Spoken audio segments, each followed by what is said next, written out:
We are reading the next lesson, that is lesson number 56. The name is Become a Volunteer. The title is Become a Volunteer. I find great deal of wisdom in ancient Persian proverb. I wept because I had no shoes until I saw a man who had no feet. It is so easy to magnify our problems and lose sight of the many blessings that we have is to be so it's very grateful. We should be very grateful for giving the gift of your time by volunteering to serve those who have less than you is an excellent way to remind yourself on a regular basis of that abundance that exists in your life. After a keynote speech on leadership I delivered to the sales team of a large insurance company, a man came up to me and told me that he was one of the film's top producers. One of the reasons for his success, he said, was his habit of spending a few hours a week helping those less fortunate than he was. Seeing what others don't have keeps me awake for all the good things I have to do. It prevents me from taking things for granted and, even more importantly, helps me make a difference in the lives of people who really need me.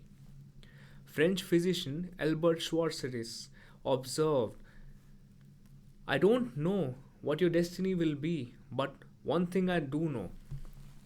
The only ones among you who will be happy are those who have sought out and find out how to serve.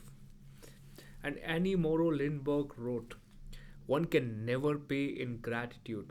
One can only pay in kind somewhere else in life. Volunteering affords you the chance to help others and pay back the debt you owed and to the debt and those who have helped you. We're done with this lesson. We are moving on to the next lesson, which is 57. Find your 6 degrees of separations. In John Gar's play, 6 Degrees of Separation, the character Ouija had a conversation with her daughter, Tess, in which she offers the following insight. I read somewhere that everybody on this planet is separated by only 6 people.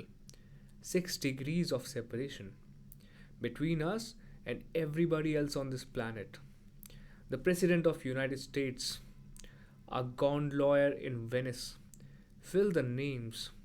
I find it tremendously comforting that we are so close and be like Chinese water torture that we are so close. Because you have to find the right 6 people to make the connection. It's a profound thought that every person is a new door, opening up into other worlds. 6 degrees of separation between me and everyone else on this planet. But to find the right 6 people, Ouija was right.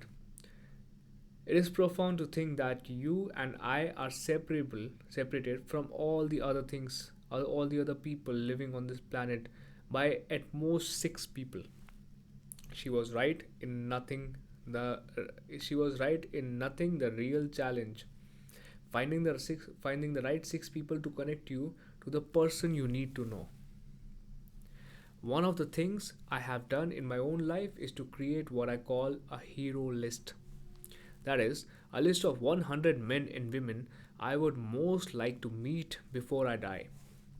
Since the law of attraction says that we attract in out life which we live and we focus on. This list is a tool I use to help me connect to the people I admire the most. On more than one occasion, the 6 degrees of separation principle has helped me find the right sequence of individuals who have led me to the person I have wanted to meet. And I'm continually astounded by how many of the individuals on my list, which include celebrities, business leaders, and other professional speakers, seem to cross my path at an airport or to be speaking at the same conference that I am at or having the lunch at the same place I am at. The very act of listening, my hero seems to create a highlighted sense of awareness that helps me spot them when they are close at hand. We are done with this lesson. We are moving on to the next lesson, that is 58. Listen to music daily.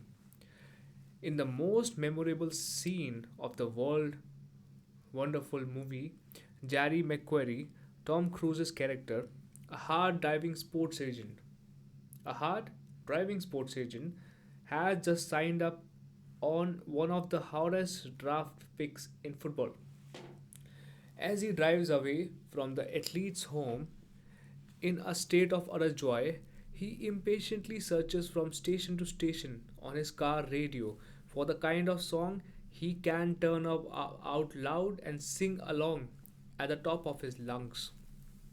Finally, to his great delight, he finds it. Tom, Tom's pretty's hit, Free Falling, and he begins to sing his heart out. Do you remember those times when you heard just the right song and just at the right moment? Like Jerry McQuarrie, you started singing out loud and dancing with reckless abandon. In those moments, you felt fully alive, full of energy, and truly happy. And all because you heard a few chords and sung together in the right sequence. Music can do that for you. Music can lift your mood, put the smile back on your face, and add immeasurably to the quality of your life. Get serious about listening music that inspires you.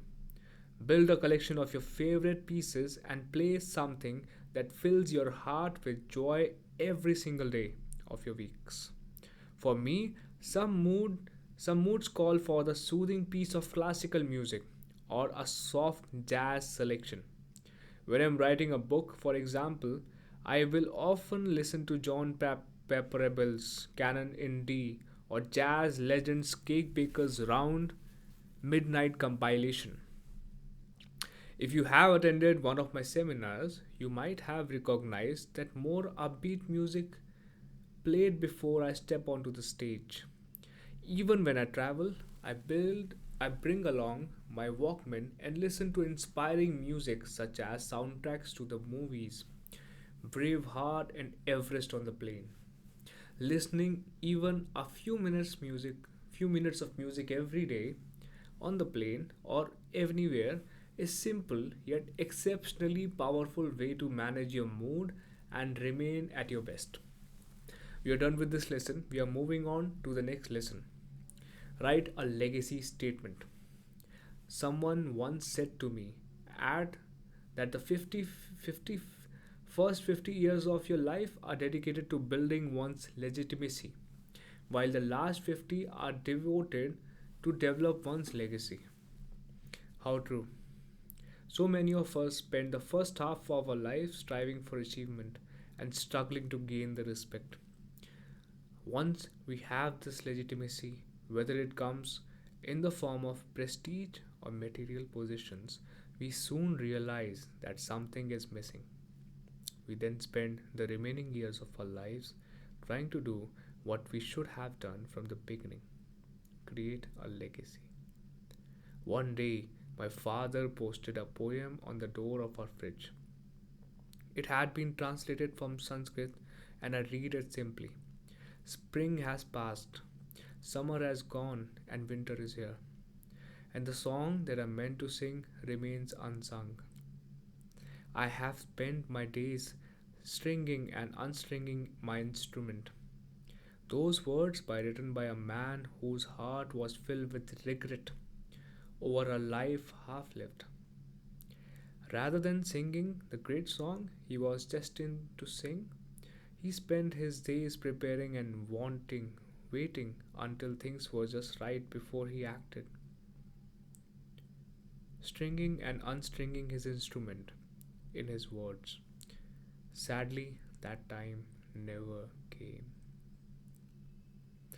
The time to start building your legacy is today, not 10 years from now, when you have more time, because we both know that time will never arrive. Reflect on what is you want to create in your life, and more importantly, what gift you wish to leave for the world when you are no longer here. Greatness comes from beginning something that does not end with you. To help me see my own life's legacy more clearly, I have written a personal legacy statement. While many of the corporate executives I work with have personal mission statement, few have considered scripting individual legacy statement. While the former defines your vision of what you want to create in your life, the latter expresses what you aim to leave when you die. There is a distinction between the two. If you think about it, it will help you avoid feeling regret, sadness, and disappointment about what you could have done when you end the when you reach the end of your life.